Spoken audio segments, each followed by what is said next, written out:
Welcome to another episode of Have Game Will Travel. I'm your host, Bennett Newsome, also known as Damn It Bennett out in the gaming community. As the Director of Esports Growth and Development at Full Sail University, super passionate about exploring the diverse world of esports and gaming beyond just skill levels. So whether you're a first-time listener or a returning fan, we're thrilled to have you join us for this virtual journey through the experiences of industry professionals. Get ready to engage with our guests and learn from their perspectives. Remember to put your questions in chat and we'll get them featured here on the show. But let's sit back and enjoy the ride as we kick off another episode of Have Game Will Travel with my guest, Alyssa Duran. Welcome, Alyssa. How are you?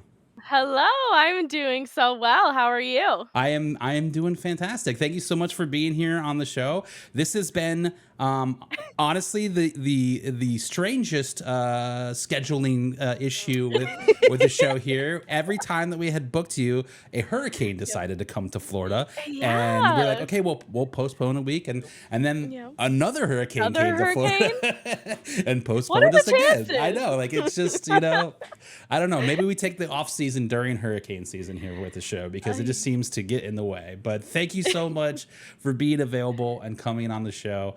Go ahead and just kind of introduce yourself real quick before we jump into everything. Tell us a little bit about what you do and why you're here. Awesome. Yeah, my name is Alyssa. I'm the Esports Program Director over at Shenandoah University. Very passionate about collegiate esports. I've been working at Shenandoah for about 2 years now. Was originally a collegiate player and coach myself in Overwatch. And really, I'm here to chat all things esports and academics and what we do. Chat with anybody that wants to engage in the chat here. I'm here to have a good night. Yeah. Yeah. Awesome. Well, thank you so much. For most people that come on the show, gaming has been a part of their life since childhood. What's kind of that spark that got you into gaming, and really decided that that was going to be something that you wanted to pursue? Oh, that's a good question. I grew up playing World of Warcraft. Okay. Yeah. That was my and that's kind of like an intense game to like grow up playing. So some people find that kind of funny. But my dad and kind of his whole side of the family are really big into gaming. And we actually lived pretty far away from our cousins and my aunts and my uncles, and gaming was really a way for us to hang out and spend time together. And in an MMO, like World of Warcraft, it's really easy to kind of engage with your friends, and so that was a great tool. And really just fell in love with gaming then. And because I was in love with a Blizzard game, I of course played Overwatch once it came out, Yeah. and just so happened I was able to join an esports team that happened to have Overwatch. I feel like the stars aligned in many ways for me to end up where I'm at. That's awesome. And what was your role on Overwatch? On Overwatch, I played off tank when I competed, Okay.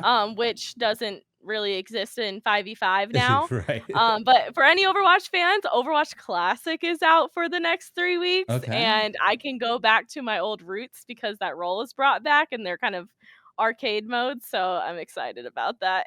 That's awesome. So your Yeah. journey into kind of where you are now started from like the competition side, right? You Yeah. were on a team, you're playing competitively, and kind of walk us through that path to where you are now. Yeah. So, I grew up in Iowa. That's where I'm from originally, and I went to St. Ambrose University. And that is really where I got started with the varsity esports program. But mind you, this is 2018. I did not go to school for esports. That was not my intention. I actually went to school to be an elementary school teacher, and fully intended to do that until my last year of school. But when I started in 2018, I heard that the esports program had turned from club to varsity. And I had seen that they had an esports club, and I thought that that would be really cool. Like, it's kind of a selling point for the university. I was like, that'll be a fun club for Yeah. me. But once I heard they started a varsity program, I did the tryout form. I filled all of that out. We had some very good teams. I filled in perfectly as a substitute player, and I was perfectly okay with that. And worked my way up. So it worked out again. A stars aligning moment, Yeah. but it was just very it was just different than anything I had experienced. That was the year, like, many universities just started even engaging in Yeah. varsity esports, so it was a very exciting couple of years when I was at St. Ambrose. And that's kind of what led you to your next role, right? Like you Yes. played, you were a competitor, and then how did you end up at Shenandoah? Yeah, yeah. So I did 3.5 years at St. Ambrose studying. In that, like, half year of my senior year, I coached Overwatch. And during that kind of year, I was either teaching or I was coaching, like teaching in the morning, Yeah. whether it was my student teaching or my substitute teaching the end half of the year, and then coaching in the evenings. And during that kind of time period, I realized that I loved my coaching. I loved going to scrims. I was thinking about my team instead of teaching sometimes. And that was kind of the sign of, okay, I haven't fully considered this as a route for myself, but maybe I should. And that's when I started applying to just full-time collegiate esports jobs. It was always collegiate esports. I Yep. maybe education esports, but a lot of K through 12 jobs didn't fully exist at that time, Yep. or at least weren't, like, paid. So I started applying to jobs, and I ended up getting the coordinator of competition job at Shenandoah, which was my previous role here. Yeah. And Yeah. obviously, there was a lot of change that happened at Shenandoah, Yeah. and created a lot of opportunities for you that you were able to kind of step into this new role. And I even think it's such a cool thing because this year at the 2024 NACE National Convention, you were recognized as one of the emerging directors of the year. Talk to us a little bit about that and how that felt, and just kind of that whole experience. Yeah, yeah, yeah. This year has been one for kind of change. I stepped into the Esports Program Director role. I was interim for the entirety of spring semester this year, but fully stepped into the role, I think, about April. And I was kind of filling in for that role before. Their transition period is sometimes weird with universities and work Yeah. a little bit slower. So yeah, so stepping into this role has been different. Uh, just learning the ropes and Yeah. figuring out what is in my scope. That's a lot bigger than the competition role, of course, but it's been very exciting. Feel very grateful to be awarded the emerging director role. Just we all do a lot of work. It feels nice to be recognized, and just continuing to give back to kind of the industry that helped me as a college student. I loved what I was able to do as a student, so I'm just Yeah. grateful that I get to continue that kind of that path. Yeah, that recognition really goes a long way. I think when you're on a path, you're working hard, you're giving back to your students, and sometimes it's a thankless job. So when your peers say, "Hey, you're kicking butt," like that's a really cool thing for those nominations, right? Yeah, yeah, that's you're I feel like you're just, like, you're filling my cup right now, you're being so sweet, so I appreciate that. Yeah, it always feels nice, but you always also wish you're like, You all are also doing well," like the Mean Yeah. Girls break the crown moment, throw it in the Right. crowd. That's definitely how I feel about it. I love that. So one thing that I always ask anytime we have like a director on the show is like that role varies based on where you are, like what your day to day is. So talk to us a little bit about what your day to day role is as the director at Shenandoah. That is such a great question because you are so right. And even working with different directors, we do so many different things. Yeah. So at Shenandoah, I am very lucky that I get a team of people to work with. So I can kind of like run through our kind of staff faculty. So I'm the director, very supervision, project managing role. I'll get more into that, but we have two faculty members, Xander and Chase Newcomb. I see him in the chat. Hi, Nuke. They oversee our academic program. So we have an esports management degree, and different certificates related to that, MBA concentration. So they're teaching the classes, doing the curriculum stuff. Then we have two staff members. We have Ian Burnett overseeing our production, and then Fernando Preciado, who is overseeing competition. So my role compared to some directors, I feel for those directors where they might be expected to do a little bit of everything Everything, yeah. or all of those things combined.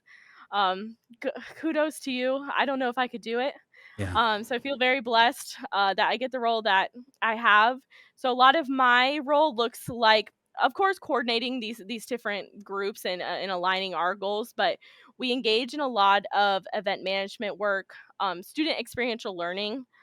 Because our program's end goal, it's kind of written on the side of our building, is going beyond gaming, and so I'm often working as the one either finding opportunities or kind of leading the charge for figuring out what opportunities our school should be engaging in to help those students develop.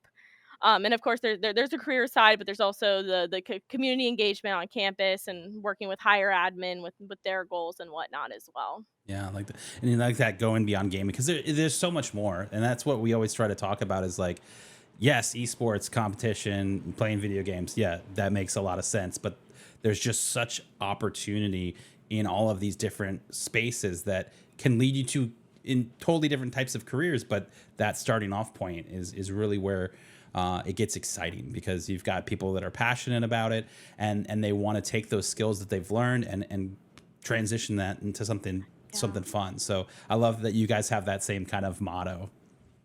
Yeah, yeah, and our school is just so wide in the array of kind of intents that people come to the school. So trying to make sure that everybody has kind of what they want to get out of the program. Of course, there's going to be limits to everywhere, right? Of like this is what we focus on, but from the competition to the broadcast engagement to experiential learning, academic, just making sure that everybody can get engaged in some capacity.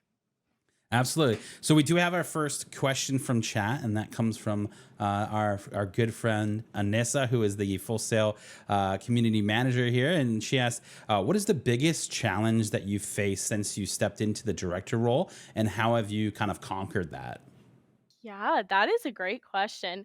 Um, I think one that comes to my mind initially, I don't know if it's necessarily the biggest one, but figuring out my new scope of the job at first and how do I use my 40 hours a week when my scope is now everything Everything. plus like long vision of the program, right? That's kind Right. of the responsibility that falls under me and not necessarily everyone else. So figuring out, okay, what is my role now? What is expected of me? And then how do I utilize my time to make sure that we're trying to hit those goals? So that's taken a while. I'm probably still figuring that out, honestly. It's a journey, Um, right? It's a yeah, journey. it's a journey. Cause like if it was up to me and I did what I want, like I love doing the community events and things on campus. So I would plan every little Thanksgiving, winter party, like we're all coming in and we're gaming. Like Yeah. I could spend all my time doing that. But of course there's a lot more responsibilities than just the fun stuff on campus. So that has been a process and I'm sure it will continue to be. Yeah, you find those things that you're passionate about, and you're like, okay, I can't focus all the attention here. Yeah. Got to do these other things, but those are the ones that really mean a lot, and I totally get that. So, recently you were also named to the competition console for NACE. What really kind of has influenced your approach to that? Being a leader in this space now. Yeah, yeah. So I've been on the competition council for NACE for a year now, actually. Yeah, That seems surprising. And then I was also recently voted to be the chair elect. So I've right. taken like a higher leadership role in the competition council. And it's definitely been like a learning process of figuring out what exactly that role means. Just collaborating with different directors and leaders in this space Yeah. and really serving a wide range of schools and making sure kind of everybody's happy with what is offered in competition can be kind of Yeah. intimidating. But it's been a lot of fun. I feel like I've been able to get to know a lot of people better in this space. And collaborate on different projects. Outside of this competition council, I don't think I would get to work with them at least as intimately as I Yeah. do. So I feel like it's a good opportunity for me to the professional word's networking, but make Right. friends, Yeah. really. Yeah. Absolutely. And I guess Yeah. rewind for a second. So if anybody that's watching or listening doesn't know what the competition console does, can you explain that a little bit for them? Yeah, of course. So, NACE is a membership organization, right? So schools opt in and pay to be a part of an organization, but they have different groups involved that take kind of an advisory leadership role in different parts of the organization. So that there is a board of directors of the org, there is a competition council, there's an eligibility committee, and there's another grouping formed with a student fair. So a lot of different directors in the space get to be involved and have a say in just how things function Yeah. in that organization. But the competition council specifically really oversees all things competition. There is a full-time staff member with NACE, JJ, Yep. who really is so great. He's so helpful. But the directors that are involved are basically volunteer positions that are working to make the rules, to create the structure, to make decisions on things competition focused. And really, it's kind of like your election system, right? You're elected by membership to represent them and make change how they really Right. want. Absolutely. Yeah, so take feedback and implement the change they want to see in competition within NACE. Yeah, and like you said, it's a great way to network within the collegiate landscape, right? Like there's so many great people that work in this space, and a lot of times, like you said, you don't necessarily get to interact with them and engage with them often outside of like, hey, our team's playing your team type of moments, Exactly. right? So that really goes a long way. And then having big events like the, you know, like the national blanking on the name, Convention. but The the convention. convention. Yeah, there you go. Yeah, The yeah. national convention happening. We just did this at Full Sail this year, and that was Yeah. great. But that was a really cool time for everyone to come together, learn from each other, you know, do different networking stuff, and just really have a great time. You know, all being together, right? Yeah, those conventions, anything that we can all get together as like directors and collegiate esports leaders, I just find so fun. I've gone to my own share of the NACE national conventions, the NACAD events. Yep. I love it every time. It's so much easier to engage people face to face and have meaningful conversation. I always leave those in a better mood than when I came in. Right. So tell me this: what sets Shenandoah University apart? What's kind of like your elevator pitch for Shenandoah Esports? Yeah, yeah. Shenandoah Esports is unique. We're currently in the US, from my understanding, the oldest standing academic esports program, specifically with that esports management degree. That has kind of been our bread and butter, bringing in undergraduate students to study esports within our School of Business. We have a lot of different offerings there, but our focus is on helping students have opportunities to engage in experiential learning, to engage with professionals in the industry, and really build a network for themselves before they graduate. So it's all focused on being involved with the esports industry. After you graduate, Yeah. some schools are more focused on competition, some are Yep. more focused on broadcast, some are, I don't know, they're focused on like kind of community engagement. And so our real focus is getting those students prepared for after graduation, whether they want to be in esports or not. But the really unique point is that we want them to engage within esports. Absolutely, absolutely, and I I like Chase's answer in the chat Oh gosh, too. my our best part. I can talk about Boost a little bit. So, Yes, please do. yeah, Chase is joking because he maybe leaked it a little bit at it was a NACE national convention. We hadn't talked about Boost at all, but I mean, Chase, you already spilled the beans. So, uh, he's referencing an event that Shenandoah's ran the past 2 years, which is Boost on the Beach Yeah, down in Myrtle Beach. He's giggling. And this has been a Rocket League Invitational with some element of Super Smash Brothers, Super Smash Bros. Ultimate, technically. And usually that has been a high school engagement on that end. We're I don't know how much I can say, but looking to potentially host that again. yeah, And kind of any details probably beyond that can't really can't really say, but looking to do it again.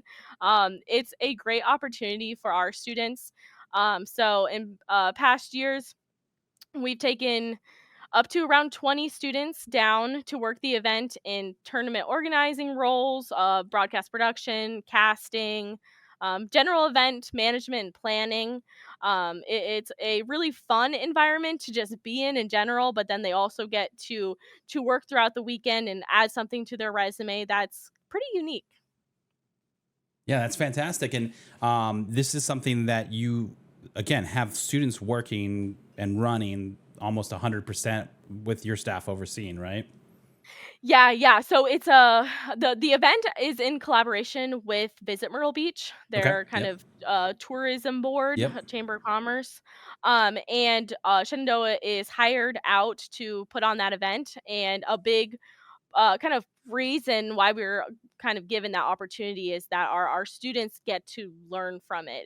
Yeah. It's a also an element of giving back to for educational purposes, right? So Yeah. our students are always excited, one, just to travel to Myrtle Beach, but they get to really work with a company and see the level of planning that goes into offering a service that is contractual, right? And so they get to see an event from A to Z, that's larger scale than running it out of our own facility. Yeah, absolutely. And that's that hands-on learning approach. I mean, obviously that's something that we fully embrace here at Full Sail, but it just really goes to the next level when you're a student, you're able to go and, hey, we're putting this event on. We're going to do this. We're running the stream. We have the casters. We're doing all of these different things. And that's a really big deal. I mean, that really goes a long way than just reading it in a book, right? Is actually doing it. So I'm stoked that you guys are doing that, and you've got casting. And what teams do you have under your belt? Yeah, so, in competition at Shenandoah, we have 3 tiers: club, academy, and varsity. Varsity obviously being your highest level of competition, academy being more that developmental level, clubs more I'm hanging out with my friends in Yeah, the space, right? But between academy and varsity, we have Rocket League, we have Super Smash Bros, we have academy teams for both of those. We have League of Legends, iRacing, we just launched some fighting games, FGC fighting yep, games, within CFGC, which is really exciting. We also have an Overwatch team. So, differing levels for competition for yep. all of those, but they're in that academy varsity range. And I have to shout out our Rocket League teams and both our academy and varsity Smash teams tonight because they are playing in playoffs. Let's go. So, yeah, I'm really excited at 7 and 8:30 tonight. So I'm gonna go down to the arena after Yeah. this and go support them. We're doing a little we wanted to do a tailgate, but it is pouring down Oh rain here. no. So we're doing a little party in the arena to lead Yeah. up to the game and cheer them on. Yeah. I'm all for having a little kickoff. That's always good, right? We Yeah. do have another question from chat. This comes from Jacob is Nachos. He asks, "How supportive has your administration been after seeing all the success of your program?"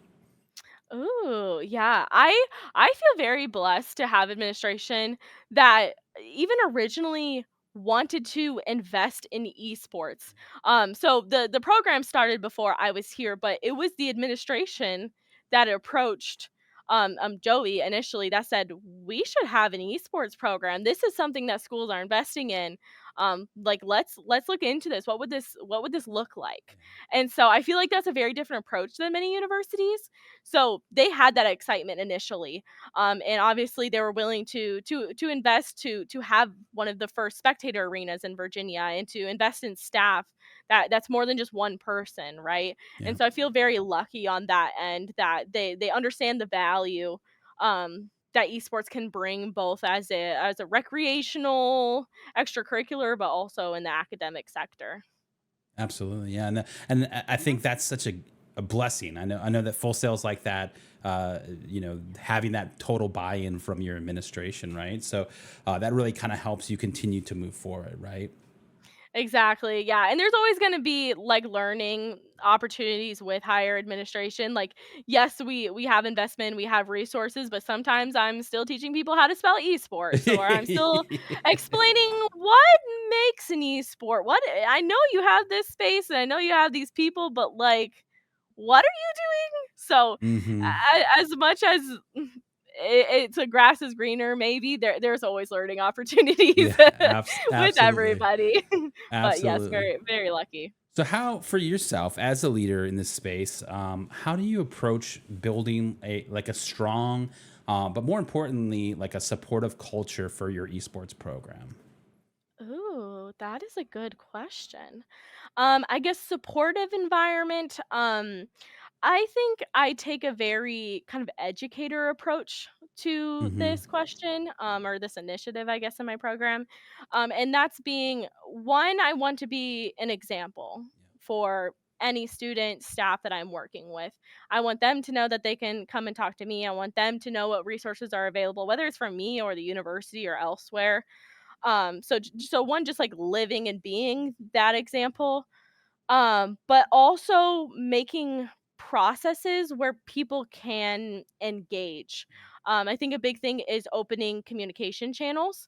And that was like a really big initiative I started when I started here, really a couple of years ago, because we just have a lot of different areas of our program and it could be really segmented. Yep. Um, but I make sure that people know where offices are. They know that they can come in and talk with any of our staff, that they can reach out in Discord and schedule a meeting.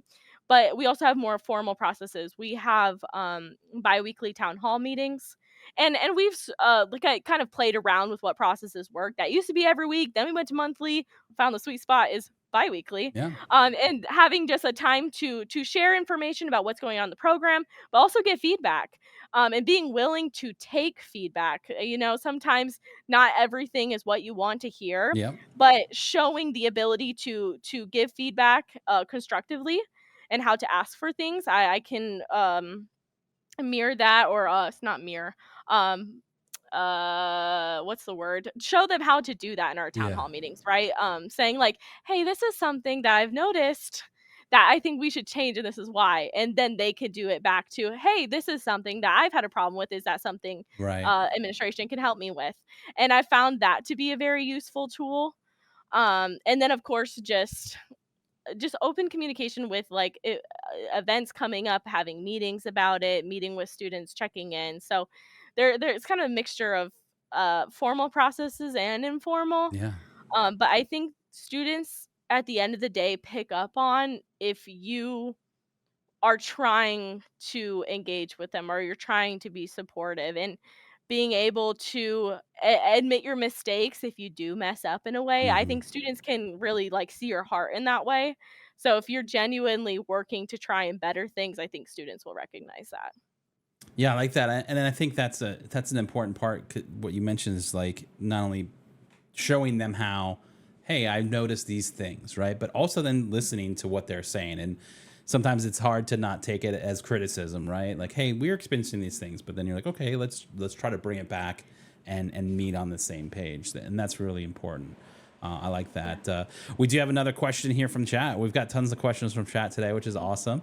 Samurai Tank asks if with so many opportunities available for school as well-rounded as Shenandoah, how do you decide on what projects or initiatives you pursue? That is a great question. First, tell Bodhi I also said hi. But yeah, that's probably another thing that I'm learning in this new role is how to figure that out. I think what has helped us is defining what we care about first. We went through some kind of goal setting, loose strategic planning, not a whole strategic planning process, over the summer. And so in those meetings, we really get to break down like what do we care about at the end of the day, and like where should our resources go. And on that end, a lot of it's like that an academic initiative, serving students to go beyond gaming, but also to serve our different branches in our program. So figuring out, do any projects or initiatives serve those values or those goals is usually a starting point. Like, does this make sense for us? And then figuring out, do we have the resources to do that, including staff time, student time, locations, and breaking down. So, like, does it make sense to us? Do we have the resources? And then, is it something students care Yeah. about? Sometimes the answers are, oh, this is something we could do. that could be relevant. This is something we have the resources to do, but if students don't care about it at the end of the day, I can't force them to do it. We're Yeah. probably not gonna do it. Yeah. So, yeah, still working on that process, but that's kind of the general approach. Yeah, I like that. We do something similar. It's every year we get all together and really start to map out like what our goals are. What are we trying to accomplish, and how are we going to do that? And I think that's such an important piece for every program out there to set those things and then follow through on them. And like you said, sometimes you're like, hey, this is going to be great, and the students don't care. You're like, nope, that's not what we want. We want we want watch parties. That's it. Like, okay, well, Yeah, we'll do yeah, those then. sometimes I'm like, "This is the coolest thing. This is so good for you," and they're like, "Alyssa, we don't care." Okay, I Okay. I heard you. That's fine. Well, Just I offered. yeah. One thing that you guys recently did and was very impressed by this was the Gauntlet for Good charity marathon that you ran. Talk to me a little bit about the significance of this and what it means to you and your team and just kind of what that accomplishment was. Yeah, I'm so excited to get to talk about this. So, I have to shout out, one of our alumni, which is Dawson Golove. Yeah, Dawson. And yeah, shout out Dawson. He started Gauntlet for Good, I believe before I was even at Shenandoah as probably a first year or sophomore. Um, and I believe it was a project for experiential learning, which is a course that all of our students have to take. They have 120 hours that they have to complete by the end of the semester. Engaging in some sort of esports project is very open ended Yeah. because for you to make it what you want. And his goal was to make a charity tournament. And I should know the history of that first event, but I do not. I was able to engage with him on the second iteration of the event once I started. But Gauntlet for Good was a charity initiative. Then this 72-hour stream, I believe, was something else before that. But the 72-hour stream has also always existed, Right. where on the launch of the new Call of Duty every year, because we know it's happening every Yeah. year. Uh, I believe it might have been a staff member that started this initiative, but really an excuse to play Call of Duty for 72 hours, but also raise money for a good cause. Yeah.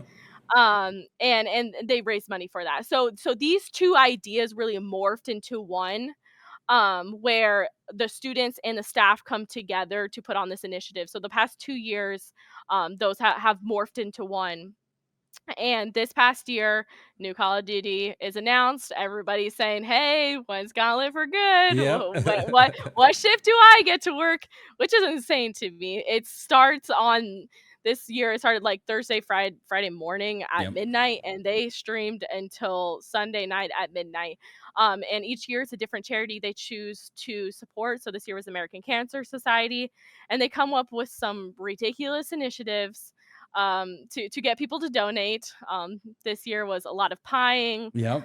some shaving of heads, touch grass challenges. So it's always something ridiculous, but it's more entertaining. Yeah. It's an entertaining reason to donate. So our students love doing it every year, and this year we raised over $2,000. So we beat what we had raised last year. So just so proud of them, Yeah. and I'm sure it will happen again next year. Absolutely. Yeah. We got another Call of Duty come out, right? Yep, anytime there's a new Call of Duty, come watch Shenandoah. You'll know what's happening. I like that. How do you, from a leadership side, how do you measure the success of an event like that? Ooh, yeah, that's a great reason, or a great question. What we really look at when we're debating doing an event is like, what is the purpose of running that event? So that even goes in the question of like us choosing like why we're bringing on a project.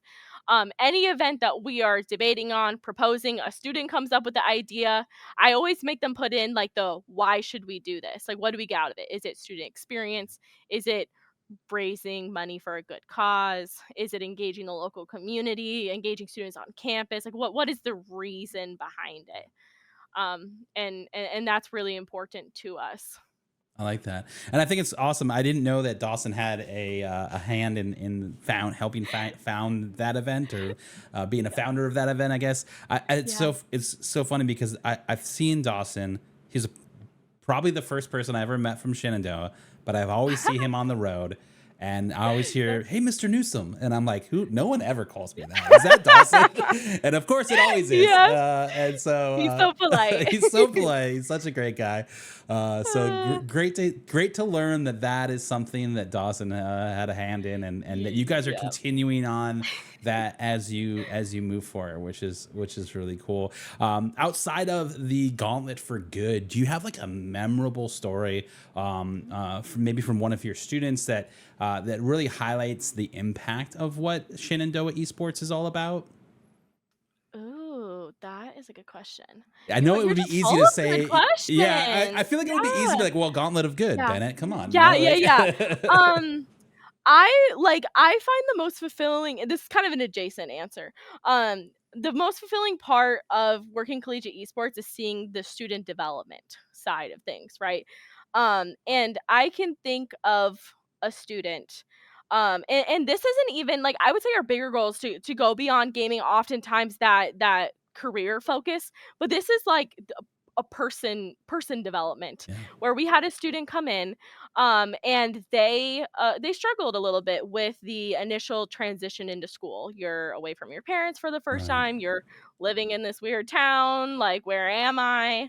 I'm with these weird esports people, and I don't get all of their processes and what they're doing, and really kind of just struggled with that transition. And um we worked very closely together during their first year, and they were a part of one of our competitive teams, but ended up being ineligible for part of the year, just because they really struggled with that transition, and just figure out the academics and the organization of everything that they do.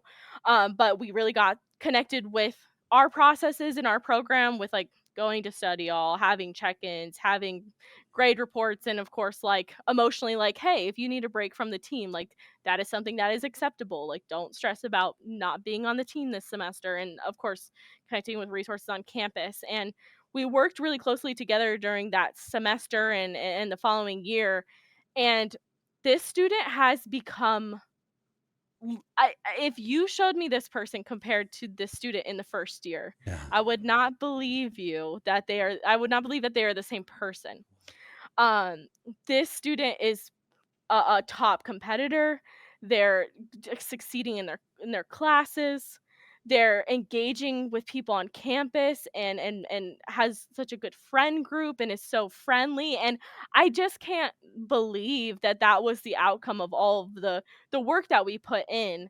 And I'm just so proud of this student, and just the who they are now, but who they're yeah, going to become, because they were willing to work with us and our resources. Like, we put in so much effort to know the resources and how to help students, but it doesn't always succeed. yeah, But when it does, it is so fulfilling. It is so fulfilling. And absolutely. so I know that that person, hopefully they go and they work somewhere, and I get to continue to see them. But I know that the skills that they learned here and in this environment that they were interested in, I think that all like fills into them, like, wanting to learn how to do these things. They're going to take those skills way beyond just the university. Absolutely. And that's such a great, transition for someone like that. And this goes to show, if you're a student and you're currently in the program, or you're a graduate and you're out there in the industry doing stuff, reach back out to your schools. We love to vicariously live through your success, and know about it, and tell other people about it, and be your champion and cheerleaders here. So like, that's such a big part of working in the collegiate space, is being able to do those and champion those things for our students and alumni. So if you are one of them and you haven't reached out to your former directors or things like that, definitely go do that. We do have another question. I'm so stoked with all the questions in chat today. But before we ask that question, Sari did write something here. Said, not a question, but just have to say that Alyssa is one of the truest definitions of a trailblazer that there is. I feel so comfortable and confident in the future of our industry, knowing that the next generation is being led by someone like her. Oh. And I do totally agree with Sari on that one. You are fantastic. It's really Uh, exciting to see you, kind of step up to the plate here and start knocking things out of the park. So, um, with that being said, our good friend Jackie, aka Lugnuts, asks, "What advice would you give to people that want to become a director or work in the collegiate esports space?" That is a great question. First of all, thank you. Oh my gosh, that was so sweet. Hopefully, I'm not blushing. So what advice would I give people wanting to become a director or work in collegiate esports? Really, this is a lot of conversations that I'm having with my students right now because they think collegiate esports is just awesome. So a lot of them want to work in this sector, and I tell them one like as if you're planning a few years out or maybe you want to build up the experience to be able to do it is try everything, ask questions, really like talk to people and see if that is something that interests you, Yeah. right? An esports director role, as we know, can cover so many different areas. It could be event management, it could be academics, competition. So like try a little bit of everything, and that really builds up like your foundation of like knowledge and skills. Even if you can't fully do everything as an expert, you're exposed to these Yeah. different things, right? And talking to people and getting to learn like what things do you focus on as a director, like talking to people, what struggles do you have, what do you wish you knew, right? So all of the like just engaging people in conversation, kind of your general benefits of networking. Hmm. I guess a different piece of advice, like just so one, like getting to make sure like you know the role and the different skills that are involved with being a director, but also then when you're looking at jobs, figuring out like what questions to ask in interviews with administration that are hiring directors in different programs, and being willing to ask what the school cares about within esports. I think it's so crucial to choose a program in a school that makes sense for you because everybody has a different focus. Some Yep. schools are mostly focused on recruiting. Some schools are mostly focused on like retention. They don't have a shortage of like maybe students per se, but they want you to make sure you keep them and Yep. they're graduating with a high GPA. Do they care about your graduate and alumni like outcomes? So really being able to engage in interviews and figuring out like what do they want from you, and then reflecting like, can I do that? Is that something I care about and I am able to do?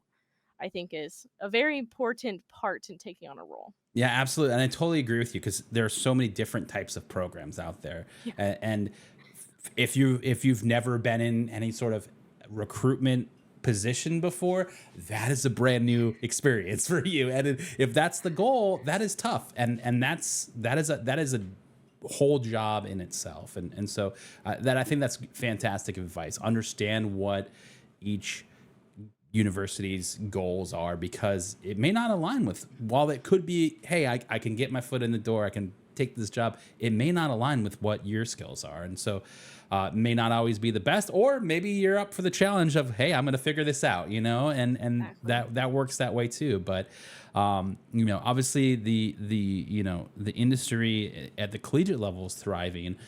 Professional level was still a little shaky, but for yourself, I mean, from your perspective, where do you see the collegiate esports, going, and how is that shaping the broader, esports industry? Oh, interesting.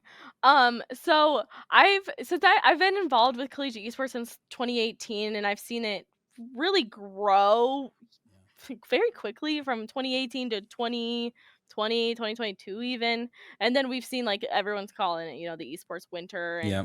I think right now we're in a period of focusing on sustainability. And I think like the economy affects that. Like this could be a very large scope conversation, but keeping on like esports is where we're in a period of making sure that what we have created is sustainable, and how to align our goals for the future. I think the past 5 6 years has been a lot of like, what could we do, what could this look like, what works, what try this, and now it's okay, we tried all of these things, what do we want to focus on, what is our niche, what aligns with our university goals, um So, like, into the future, I imagine that schools are gonna become either more niche or really exceed our expectations. We've seen larger universities, D1 schools start to invest into esports, and I think that's gonna Yeah. bring in a new era of, like, what is expected, from universities. I think, right now, everybody, uh really fluctuates. Like your school standing doesn't reflect what is expected from you in esports. Right. And I think as these huge schools enter in the space, we might see esports facilities and programs that we've never seen at that scale. Yeah. So I'm intrigued to see where that is. But I think kind of medium to smaller size schools is going to be really focused on choosing our niche and figuring out what we're good at and excelling in those areas. Absolutely, absolutely. Yeah. Yeah, we typically don't shout this out on stream, but thank you to Bilingual Muffin for the gift subs and the 6 months in advance. That's awesome. Thank you Woo! so much. So yeah, I totally agree with you. As these new schools and very large schools enter into the space, it definitely will be an interesting time to pay attention and see Yeah. how things move and what directions they go, all while still, maintaining your course, right? And saying this is where we're going, this is how it's going. We adapt, we move, we understand and learn. But that's a great point because those are going to make some changes for sure. Yeah, I think we've also seen kind of the sustainability focus on like competitive leagues and the organizations that we engage with. I think a lot of the common collegiate orgs are kind of reevaluating are they serving all of membership? Yep. Should they be more focused on a certain type of school or a certain area of esports? Because I think at first it was all like look at all of the things esports can do Yeah. and this is like why we should do it. And now we're like, okay, you got our attention, we should do it. And now we're like, okay, this is a lot of things to do. So what should we focus on and how can we Yep. best serve schools? And Hmm. so I mean, we've seen like different types of events like come and go, different leagues and different forms they take. I think a lot of I mean, leaders in esports have been very flexible in trying new things, and I think we'll just keep doing that until we get to a place where we're like, this works, and we're happy with this. And how do we incrementally make changes to serve whatever goals there are? Yeah, it's easy to be like, oh, we're gonna do this, this, and this, and this, but you want to do those things well, right? Like, that's such an important piece of providing those opportunities for students. If they're half baked, it's not always the greatest. So really saying, hey, these are the ones that we're going to focus on, and maybe down the road we can then bring these other things in is probably the best strategy. So that's great advice. Obviously, this space is pulled in a lot of different directions, and you have schools that are solely focused on the competition, and that's just what they're doing versus club or community, events or those types of things.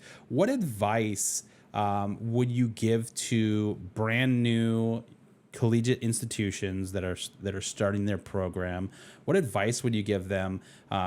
Because looking in at it, maybe in a brand new set of eyes, like it can definitely seem daunting. Where would you, if you were building a program right now for a brand new institution, what would be the first like three things that you would really focus on? Oh gosh. So I guess if I was starting a new program at a school, I would first want to know what staff do I have available? What do I know? So I'm taking this as like somebody else is starting a program. Right. You would want to know like what your skills are and what do the people around you? Do you have other personnel like resources? And like what is your school's resources? What does your school care about? Yeah. Because it's like you want to go with the flow, right? You want to align with the goals. If you're trying to do something that you have zero resources, zero knowledge, and no people that really know how to do the thing, you're making your life very hard. Hmm. So I would start with the kind of like what is your background information? What do you start with, and then create those goals from there. In general, I think any esports program in the United States has some level of competition available. I don't think it needs to be a top tier compet competitive level. Right. If you have expert coaches and you for some reason have some crazy competitive person that knows how to manage teams, go in for the competitive Yeah. purpose. But I think every program needs to have some kind of competition available, whether it's on the club side to varsity. Um, and then I would say there should be some sort of community element to Yeah. bring in students into that. Can be events, can be club, can be work study positions that work and engage with the program, and then figure out what makes sense from there. I would love to say broadcast, but if you have nobody that knows any broadcasting Yep. information, that's going to be really hard if you don't have resources. Yeah. Love to say academics, but again, if you don't have the resources, your school's like, no, then that's going to be Yeah. very hard.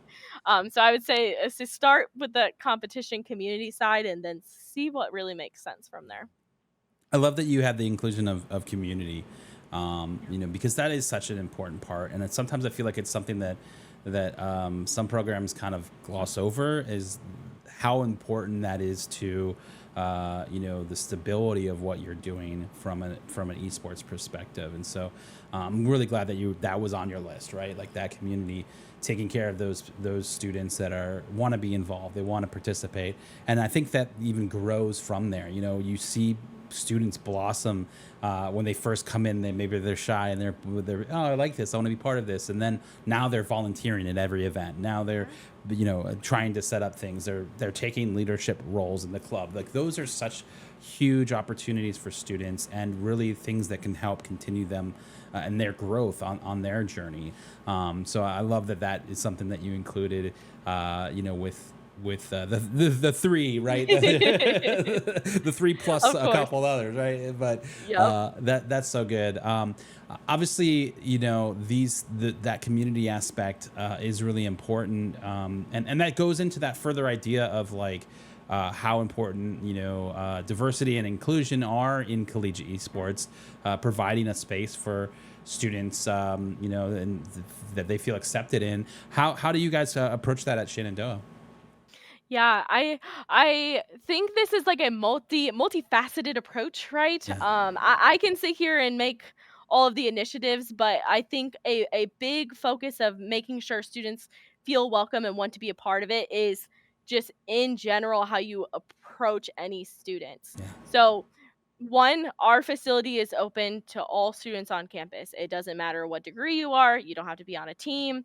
You are welcome to use our space. So yep, that's breaking down a barrier already, right? So you don't even have to be a part of a thing to be here.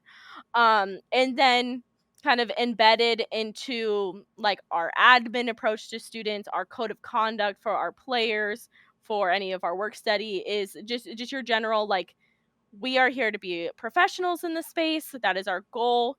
Part of that is being open and learning how to communicate and work with people from all backgrounds, all kinds of different people experiences, right? yeah, Um, and with that, on paper, that doesn't mean anything if you're not willing to back it up with action. Um, it, in teaching students how to communicate, sometimes it's having hard conversations. yeah, It's sitting down one on one with students and offering feedback. It's when students disagree, you're sitting down to students and saying like, why do we disagree? Like, how do we work through this? So teaching people skills, yeah, communication skills. But then with that, making sure that all of our processes in our program are equitable and always reflecting on that. We have application processes for going on high level events or for working in our spaces and reflecting on those processes and making sure that we're giving everybody an equal opportunity and having people from the university look at those processes and ensuring that those are equal. But then also caring about what the students want to engage in. I was so happy. I think it was a year ago. One of the girls in our program approached me and wanted to start a women in marginalized genders and esports club. I love that. They said I want an area for women and marginalized genders that are involved with our community, but to have like a safe space to come and talk to one another. And I think that meant so much more to the other students when it came from the student because Yeah, it is student led. And of course I offered the resources, the time, the location, for the sure. help in building the structure. But I've almost been careful to make sure it's not my thing, right? Because I Right. want to empower those leaders to like make their goals, to engage in how they want to engage. And I would do that with any group, student led group that wants to get involved. So it's really built into your processes and like your foundational structure, but just the day-to-day action as well. Sometimes it's as simple as you have to figure out how to talk to people. Let's figure that out. And making sure it's a safe space for everyone. And I love that you're letting them lead, that level of mentorship, right? Like it's easy to be like, cool, let's go. Here's this thing. There you go. Do it, Yeah. right? You're letting them take the reins, and I think that from an educational standpoint and a mentorship standpoint is a huge deal. And I'm sure your students are absolutely loving the ability, the autonomy to have the chance to even present these things, but also implement them. Yeah, I hope so, right? That's the goal at the end of the day, and just trying to offer those opportunities. And as staff members, I think it's always important to always like reflect on our processes and our own biases, because everybody's going to have some level of that. So making sure that we can reflect and say like, is this serving students at the end of the day, like all the students that we have, and how can we adjust if needed? Absolutely, yeah. Well, we have come to the portion of the show where we have one more question left, but I do obviously want to give you some time to shout out, where people can find you, how do they get in touch with you, do all of those things. So feel free to tell people where they can find you. Yeah, so, I think best way to engage is on Twitter, and I believe that is, like, right below me right Yep, here. yep. There we go. Yeah, the camera's gotta catch up on here. Yeah, so follow me on Twitter. I love, reading people's tweets. I'm also on LinkedIn, Alyssa-Duran. I personally have to shout out, to go watch Shenandoah Esports Twitch or YouTube or Twitter. We're live streaming tonight for playoffs, so come support our teams, and I'll be there. What time does the live stream start? It will start probably like 6:45, so Okay. games start at 7 and 8:30 Well, Eastern. definitely go check out Shenandoah Yeah, tonight and cheer them on. And so for our final question, yeah. and obviously if you're not able to disclose this information, that's totally fine too. But what sort of long-term goals have you kind of set for Shenandoah Esports, and how do you plan to achieve them? Ooh, this is really fun. So, a lot of this past year, because we have gone under transitional changes in leadership, has been resetting goals, figuring out what that looks like. Some kind of longer term, probably maybe not like the biggest dreams, but one half of our building that our arena is a part of has been recreated, and it's called the Hazel Pruitt Armory. It's a hub for innovators, veterans, and entrepreneurs. So there's Yeah. a lot of different groups that we are now connected with on campus. So one of our goals is working with other groups on campus and developing stronger relationships with them to bring more opportunities for our students. So that's kind of an on-campus vision. Yeah. Longer con visions for like what academics should look like, and kind of reflecting on our curriculum and how do we offer more paths for students to engage in the esports industry. And because the industry is always changing, like constantly kind of updating that and figuring out what does this look like in 5, 10, 15 years, Yep. on an academic vision. And of course competition is always focusing on that student development, so that's an area we're looking at as well. I love it. I'm excited to see the growth of the program. And thank you again for being available consistently Thank after these you. hurricanes. It's been a journey to get here, but we're here. We did it. Thank you so much for being a guest. And our very next episode of Have Game Will Travel will be on December 5th with a former colleague of yours, Sean Kelly, the director of production and Hey, outreach for Syracuse University. So we're excited to have Sean on the show. But thank you guys so much for coming here tonight. We will see you next time, and have a great rest of your week. thank you.